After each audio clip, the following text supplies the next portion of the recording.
Welcome back, everybody. There's nothing worse than, that little tickle you feel in your throat when you just know you're about to get sick. Well, our guest today says you can actually keep that from ever happening again. It sounds kind of hard to believe. Dr. Raymond Francis joins us live now from Fort Lauderdale, Florida. Hi there, doctor. Hey, how are you? Good, good. I'm so glad we could make this work out. So you have this book that's called Never Be Sick Again, and that sounds amazing, but it's hard to believe. Well, it may be hard to believe because we don't experience that, but it's true. And the thing is this, here's what people need to know. The technology exists to not be sick.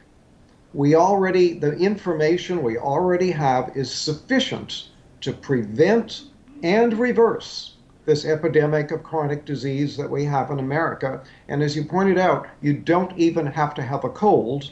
And I can tell you that I have had, in the past 26 years, I've had one cold, and I have a very good excuse for that one cold. So I'm 75 years old. I am in perfect health. I don't take any medications whatsoever. I have boundless energy. I have a clear mind. I don't have an ache or a pain in my body. I'm living proof that you can be healthy and you don't need to be sick. Now, I think I've kind of started to take it for granted that I'm going to get one cold every year, and I plan ahead for that, and I think a lot of people live like that. I can't imagine a life where you never even get a cold.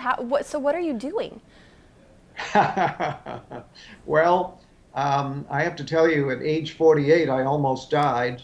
My death was a medical certainty, and I had to use my own knowledge of biochemistry to save my life and then to restore my health. And that's what got me interested. Almost dying really caught my interest. What I do, I changed my diet. I changed my lifestyle. I've learned how to eat good food. I take very high quality supplements. In fact, I now make my own supplements and sell them, very, very high quality. I get regular exercise. I meditate on a regular basis.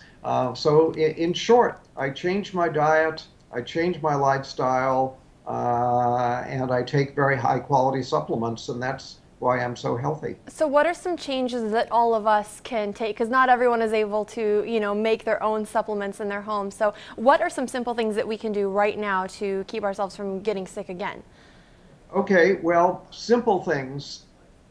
If you want to do one thing and only one thing, get off of sugar. Sugar is a deadly metabolic poison.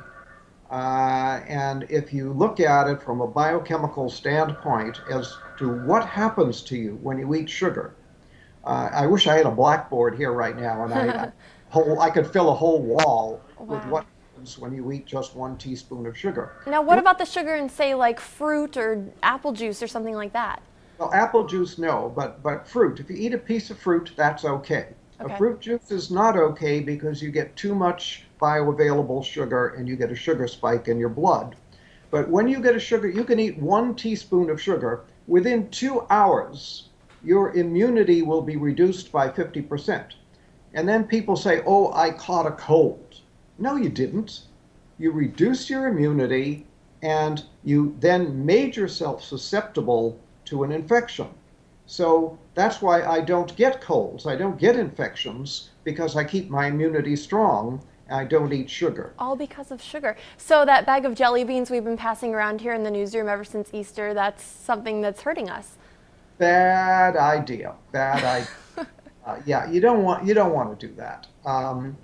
Sugar, as I say, is a deadly metabolic poison. And what I mean by that is that it screws up all of your biochemistry. Just 1 or 2 teaspoons of sugar will throw your normal biochemistry into chaos for a period of 6 to 8 hours. And that's not very much sugar. It doesn't sound like a lot. Sugar. One cola drink has about 10 to 12 teaspoons. So you eat 1 to 2 teaspoons, your body is going to be in biochemical chaos for 6 to 8 hours. Now, health is when all of your biochemistry is balanced and all your chemistry is working right. When you eat sugar, you throw that balance out for 6 to 8 hours. So if you eat sugar in the morning, put some sugar in your coffee or have a breakfast cereal with a contained sugar, and then have more sugar at lunch and more sugar in the evening, guess what?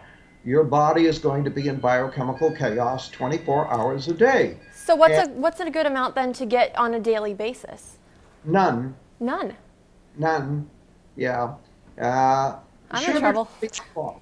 Basically should be outlawed. We should not, and here we allow children, we don't allow children to smoke cigarettes. We don't allow children to drink alcohol, but we allow them to buy sugar and eat sugar.